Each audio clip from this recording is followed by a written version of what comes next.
السلام عليكم، مرحبا بكم في وصفه جديده من وصفات كويزين لبنى. اليوم غنقترح عليكم كيك كوكو او كيك جوز الهند. لهاد الوصفه غادي نحتاجو 180 غرام ديال الطحين، 180 غرام ديال السكر سنيده، 70 غرام ديال بودره اللوز، 4 ديال البيضات، 80 غرام ديال حليب الكوك، و60 غرام ديال الكوك اولا جوز الهند، وجوج ديال الخمارات. المرحله الاولى غادي ناخذ هذا البيض، غادي نضيف عليه سكر سنيده، غادي نخدمهم بالخلاط الكهربائي لمده ديال 10 دقائق. من بعد ما طربت قلت قبيله 10 ديال الدقائق، 5 ديال الدقائق ماشي 10 ديال الدقائق.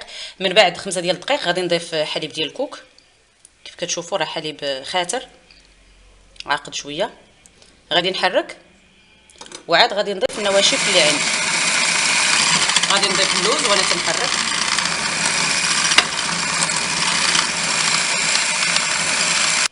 نضيف الطحين بشويه بشويه هو والخميره، والكوك في المرحله الاخيره لانه كيشرب غادي نضيفو حتى للاخير. الكيك من بعد ما خلطته غادي نديرو في هذا المول العجيب،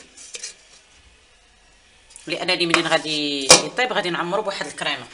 غادي ندخلو الفرن اللي سبق وسخنته حتى طيب ونتلاقاو. الكيك من بعد ما طاب ها هو، غادي نحتاجو باش نعمرو هاد الحفيره اللي هنايا الوسط لواحد الكريمه.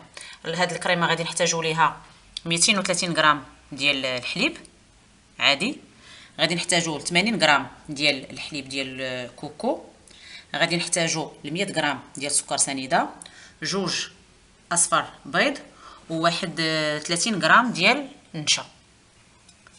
في المرحله الاولى غادي ناخذ هاد الحليب، غادي نديروه في واحد الكاسرونه يسخن،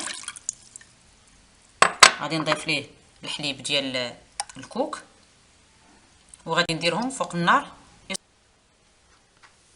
بالنسبه للبيض غادي ناخذ البيض، غادي نضيف عليه 100 غرام ديال سنيده،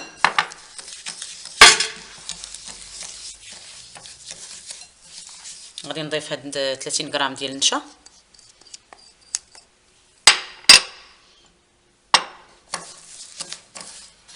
غنحرك مزيان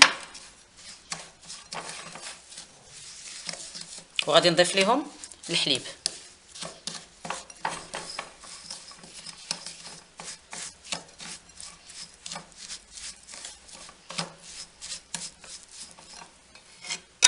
اللي سخنت من قبل.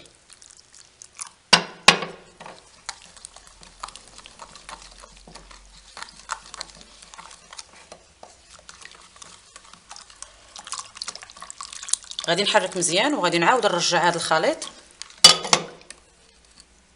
للكاسرونه وغادي نديرو فوق البوطه حتى يعقد ونحصل على واحد الكريمه ثقيله.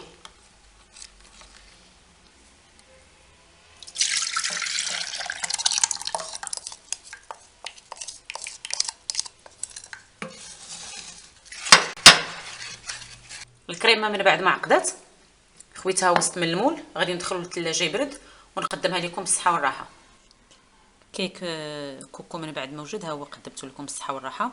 الجناب كيف ما كتشوفوا زينتهم بالشوكولاط ابيض، وهنا درت كبيرات ديال الكوك خلطتهم مع الحليب المركز المحلى، درتهم كبيرات ودرتهم في الشوكولاط ابيض، ومن بعد عاودتهم في الكوك وزينت بهم الكيك ديالي. نتمنى انا الوصفه ديال اليوم تعجبكم. ما تنساوش تعملوا لايك للفيديو وتشتركوا بالقناه باش توصلوا بكل ما هو جديد. دمتم في رعايه الله، والى وصفه قادمه بحول الله.